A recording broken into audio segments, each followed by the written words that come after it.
Hey, Larkin Rose here, and I'm going to do a short video about something I've seen come up in conversation in 3 different places in the last day, and I've seen it come up in dozens and dozens of different places in the past however many years. I constantly refer to government as an institution which commits violent aggression against people. It coercively and aggressively robs and dominates people, and pretty often I will see people saying, well, what do you mean violent? They're not violent to me. What are you talking about? They all the way don't know why I would say such a thing. And it has so much to do with perceptions and assumptions. And I'll use the analogy of a slave who grew up being taught that you are the rightful property of somebody else. And a lot of slaves believe that. They were taught to believe that, to the point that they would actually view themselves as thieves if they were to steal themselves from their masters/owners by running away. And if you don't believe me, go read the works of Frederick Douglass, who was himself a slave for many years, who describes the mentality and describes his own process of getting out of that indoctrination, which to me is way more impressive. Like, his mental evolution, given the situation he was in, is just astonishing. The physical escape from slavery to me is sort of, that's impressive. Good job. It's perfectly legitimate, but not all that impressive. But his mental escape and the way he describes the process of going through that is just amazing. But he describes the fact that a lot of the slaves thought slavery was proper. It was legitimate. They were the property of somebody else and had to behave accordingly. So when people say, well, government isn't violence, what are you talking about? It always brings to mind the slave that says, well, what do you mean the master's violent? He's never whipped me because I always do what he says. And I work really, really hard for him, and he takes all the fruits of my labor, and I do what he says, and I never talk back, and I bow, and I grovel, and I do all those things. So he's never violent at me. And the thing is that misses the inherent violence of the threat behind it. So when somebody says, well, government's never used violence against me, oh, so you just pay taxes to be nice because you want to, you fill out those forms, and you pay taxes on everything you buy, and you pay taxes on your income, and you pay taxes on this and that and the other thing, just to be nice? Like there's no threat of force? Well, you have to do that. You have to obey, or there are consequences. Yeah, the consequences are called violence. They will take your stuff, or ultimately they'll take you and put you in a cage if you disobey openly enough. But to people who imagine that domination is legitimate and legal, they often don't view it as violence because they think the violence is justified. So it's like, well, they didn't commit violence against me, and if I disobey their laws, and then and I make them enforce it on me, well, that's my fault because I wasn't a good subject. I wasn't a good law-abiding taxpayer. And a lot of people view it that way, that it doesn't count as violence because government has the right to do it. It doesn't count as even domination because, well, they passed the laws, and if you break the law, well, then it's on you. It's your own damn fault. Doesn't matter what the law is, because our glorious and noble and all-loving masters, our lawmakers, can legislate whatever they want, and it's our job to obey. And if we don't obey, well, then whatever they do to us is our own damn fault. And there are a few people who all the way talk like that, but I think there are a lot more people who sort of think that way without even being aware of it. And those are the people who are going to say, what are you talking about? Government is violence. Well, what does government do if you drive your car on the road without having the right little sticker on the back? Well, a cop might pull me over. Well, what does that mean? He pulls you over. He pulls you over. Well, no, he drives behind me and he turns his lights on. Okay, so the flashy lights. What do the flashy lights mean? Does it mean, hey, buddy, if you got a minute, can I talk to you? Is that what those lights mean?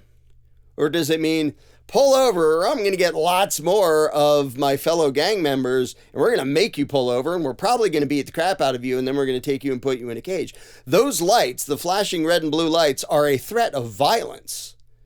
Every single time they turn them on, they are threatening somebody with violence. If you don't have the right sticker on your car and they turn that on, they're not asking nicely. They're not requesting that you pull over. They're saying, you're going to pull over or we're going to get lots more of us and we will violently detain you and cage you for not pulling over. Now, to a lot of people, to the well-trained statist, the flashing lights, they don't even think of that as violence because they think, oh, I guess I have to pull over because that's what you have to do.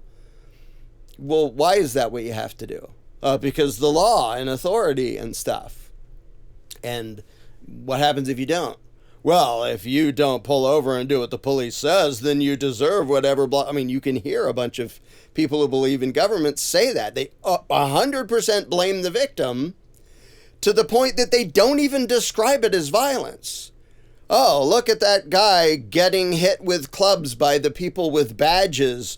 It's not that the police are violent. It's that that guy made them do that by disobeying. That is the mind of somebody who is enslaved, who is mentally enslaved, not to mention physically. And the fact that that needs to be described to people demonstrates how the belief in government is a religious belief.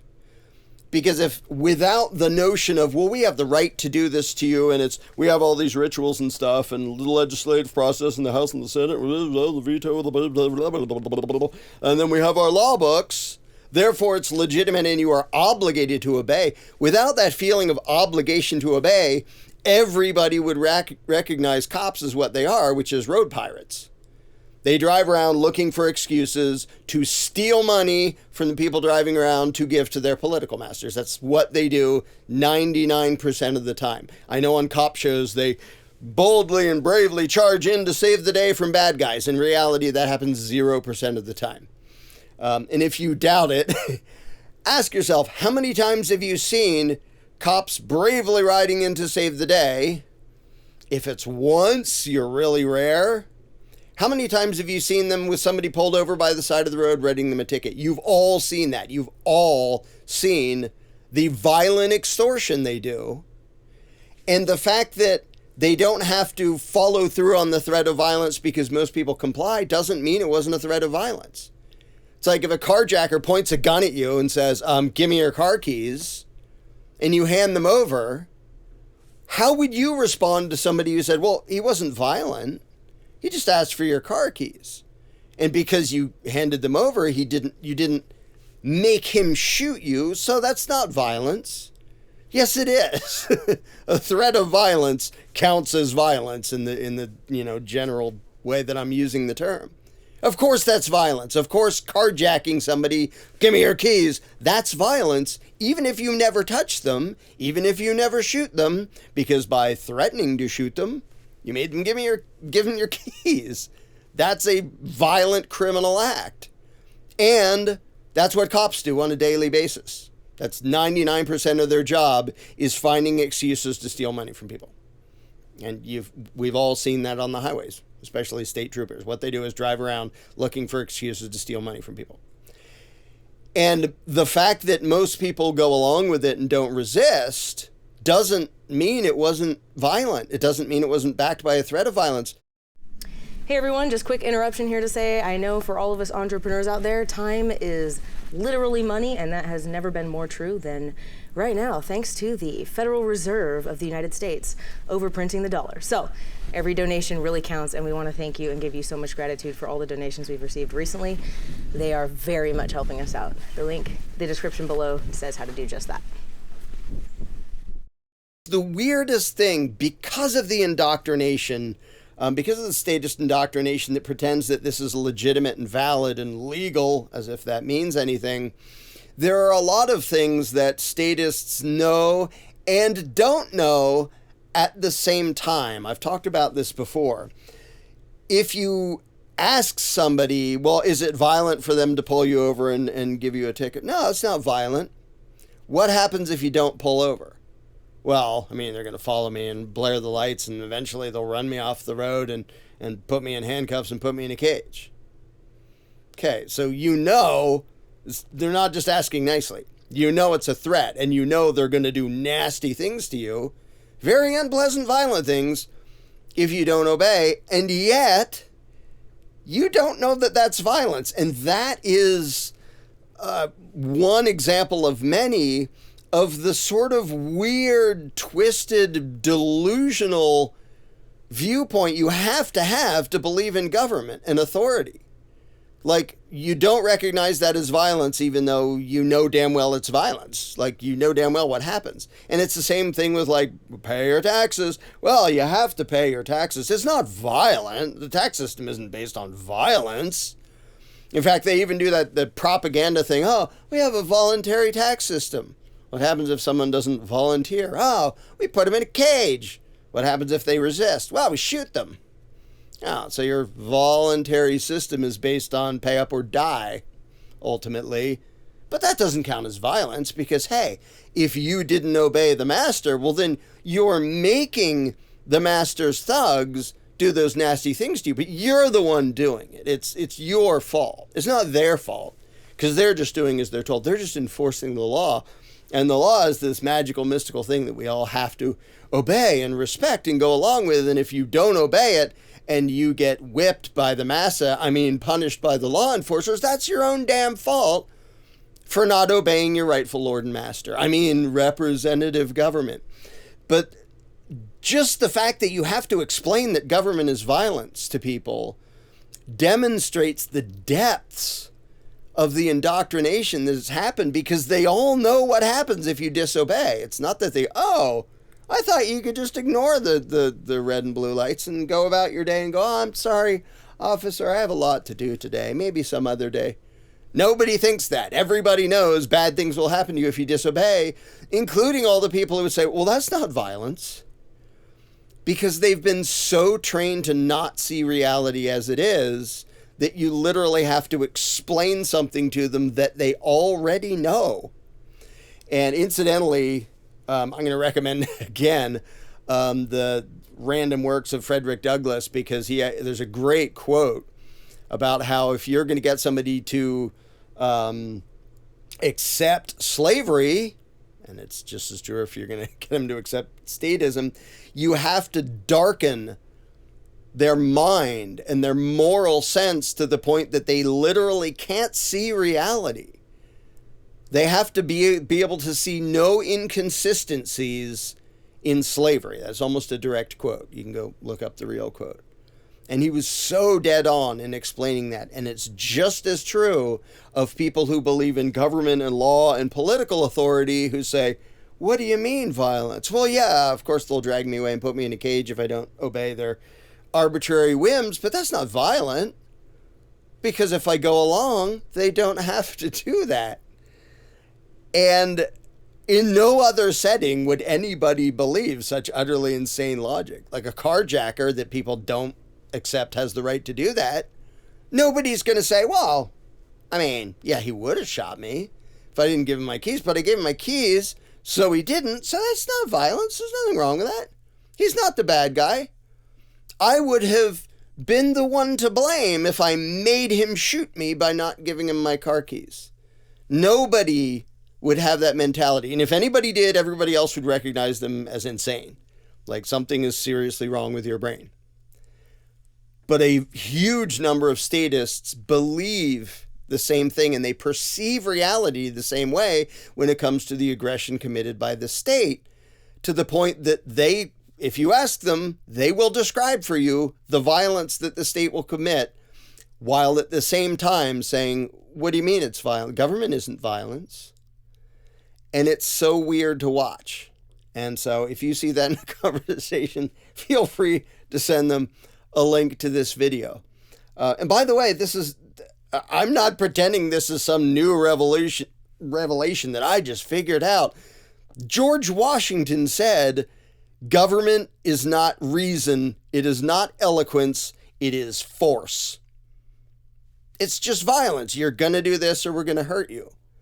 And when you take away the euphemisms and the indoctrination and all the fluff, it's just a ruling class. It's a gang of thugs. And that's another thing. Maybe I'll have to make a separate video about that. When I refer to it as a ruling class, people go, oh, they're not our rulers. They represent us and we elect them and blah, blah, blah, blah, blah. Can they take your money without your permission? Well, yeah. Can they boss you around and cage you if you disobey? Well, yeah. Do they have rights that you don't? Well, yeah. Do they have tons of power that you don't have and they can boss you around and control every aspect of your life? Well, yeah. And they're not a ruling class? No, they represent us by bossing us around and stealing our stuff and caging us if we disobey any one of the myriad of arbitrary decrees they throw at us.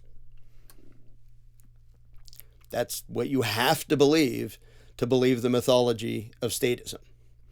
And so many of the terms of statism are just lies. Law and taxation and regulation and prison. And it's to hide the fact that they're just violent thugs bossing you around and hurting you if you disobey. And the fact that that needs to be explained to people who already know that that's literally true demonstrates the power of statist indoctrination, that you can literally threaten violence against an individual and have them say, that's not violence. Nobody's being violent at me when they say, give me money or we'll cage you. That's not violence. That is how a well-trained slave views reality and responds to accusations that his master isn't a good person and doesn't have the right to do what he does. Well, guess what? All of those politicians, left and right, they aren't good people and they don't have the right to do anything that they, by way of their enforcers, do to you. They are violent thugs. And when the day comes that everybody recognizes that, that is the end of ruling classes. Because they only survive as long as people don't recognize them as violent, ruling, oppressive thugs, which every government is. It may differ in degree, it may differ in their exact approach. Every government is a gang of immoral, violent thugs, and they maintain their power by duping their victims into not being able to recognize the immoral violence of everything they do. Don't forget to donate.